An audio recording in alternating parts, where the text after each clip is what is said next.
In the beginning, before time as we know it, heaven was a realm of perfect order. Among the angels created by God, one stood out, not for pride or beauty, but for loyalty. His name was Michael, meaning, "Who is like God?" He was created not to question the throne, but to guard it. When pride entered heaven through the heart of another angel, Lucifer, it was Michael who remained loyal. While others were swayed by rebellion, Michael stood firm. His heart burned with devotion, and his sword rose not in ambition, but in defense of divine order. As heaven trembled with conflict, Michael led the armies of light, not to conquer, but to restore peace. He was not the largest nor the loudest, but his spirit was unbreakable. And with one cry, "Who is like God?" he cast down the dragon and his host. That victory was only the beginning. Michael's victory over Lucifer wasn't just a battle of strength, it was a war of hearts. The fallen angel, once adorned in beauty, sought a throne. Michael, adorned only in obedience, held the line. As Satan fell, heaven was cleared of rebellion, but the war had shifted. Now earth became the battlefield, and humanity the target. And again, God chose Michael. He became heaven's response to evil's intrusion into creation. Not once did he complain, not once did he question. For Michael, faithfulness was his nature. While Lucifer fell for wanting to be like God, Michael triumphed by submitting to God. Their fates became opposites. One exalted himself and was cast down. The other humbled himself and was lifted up.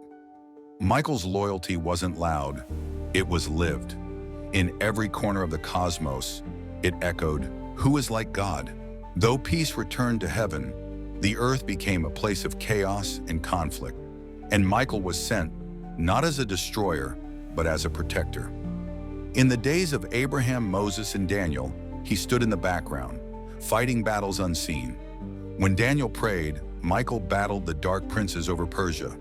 When nations rose and fell, Michael waged spiritual war against rulers behind rulers. His sword defended not just people, but promises. Even when God's people turned away, Michael stood firm. Not because of their faithfulness, but because of God's. He was more than a guardian, he was a shield of covenant. And while mortals slept, unaware, Michael held the line. The balance between light and darkness stood on his watch. He was the guardian of God's people, and he never abandoned his post. Michael was more than a warrior. He was also a messenger of God's justice. When cities sinned beyond repair, he delivered judgment. Yet he also cleared paths for mercy. When Gabriel was blocked, Michael stepped in. When evil rose, Michael struck it down. He didn't act on feeling, but on divine command. That obedience made him unstoppable. Unlike Lucifer, who said, "I will rise," Michael asked only, "What is God's will?" He was a channel of truth, a vessel of justice. In his silence, there was thunder. In his service, there was glory.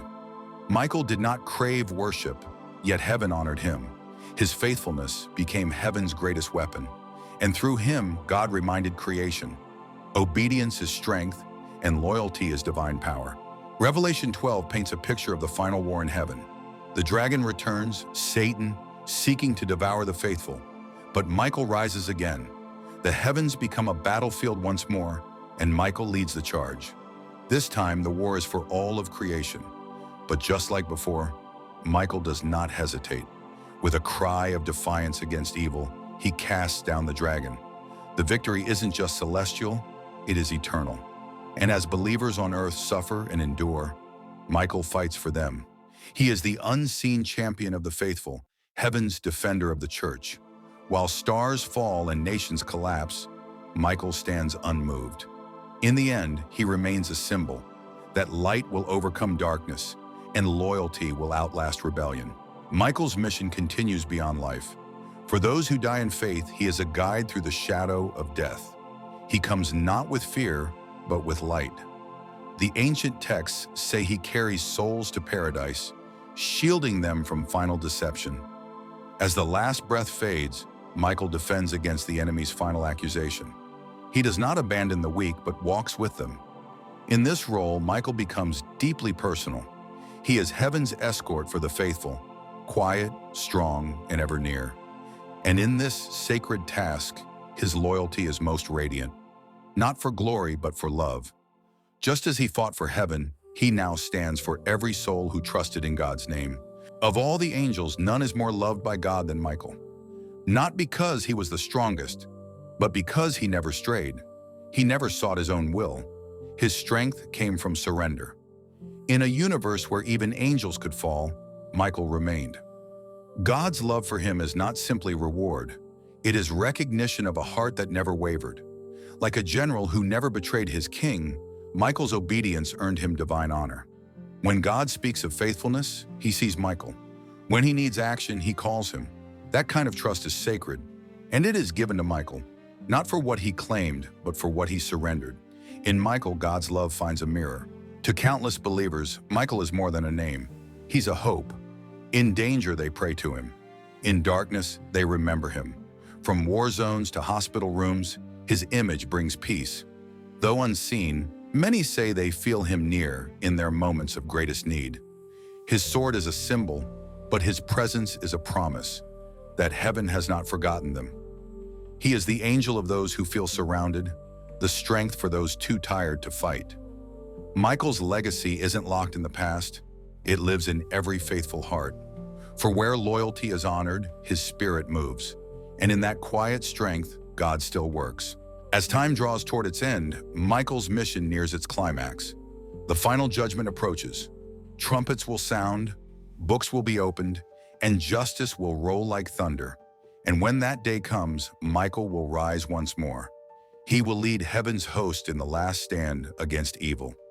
Not for conquest, but for cleansing. His sword, forged in obedience, will shine like never before. And the universe will witness what true loyalty looks like. In that final hour, Michael will not seek a crown. He will return it to the throne. For his reward has never been power, but the joy of pleasing the one who made him. When the final enemy is defeated and a new heaven and earth are revealed, Michael will still be there. Not as a warrior anymore, but as a servant in peace. His sword will rest. His battles will be over, but his legacy will never fade. Eternity will remember the angel who never wavered. And in the songs of the redeemed, his name will be sung, not above God, but beside the story of redemption. Michael is not just heaven's greatest warrior. He is proof that loyalty is eternal and that in the kingdom of God, faithfulness is the highest glory.